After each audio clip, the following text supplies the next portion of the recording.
خدار طبقے سے ٹیکس لے کر مخصوص طبقے کو نوازا جا رہا ہے۔ 16 اگست پنجاب میں وزیر اعلیٰ اور باقی صوبوں میں گورنر ہاؤس کے باہر احتجاج کریں گے۔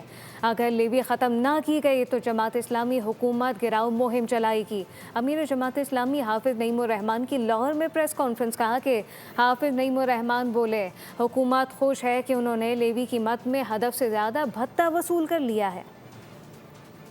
کیا چیز ہوتی ہے، ان کو نہیں معلوم ہوگا کہ یہ آئی پی پیز کیا ہے، تو یہ تو مزید ڈاکہ ماریں گے، یہ تو مزید کھا جائیں گے۔ نہیں پتا ہوگا لوگوں کو کہ حکومت کے اخراجات میں کتنا اضافہ ہو گیا ہے، کون کون سی گاڑیاں کتنے سی سی کی سرکار کے خرچے پہ استعمال ہو رہی ہیں۔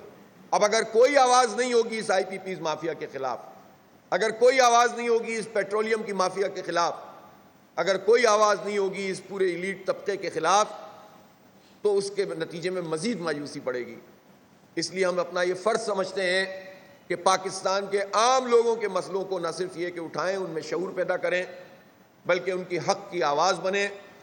دیکھیں 2 سال پہلے ہم نے جب آئی پی پیز کے خلاف پوری تحریک لانچ کی تھی، احتجاج کیا تھا، تو کسی کو بھی نہیں معلوم تھا کہ اس آئی پی پیز نے ہمارے ساتھ کیا سلوک کیا ہوا ہے۔ سبسکرائب کریں اور بیل دبائیں تاکہ کوئی خبر رہ نہ جائے۔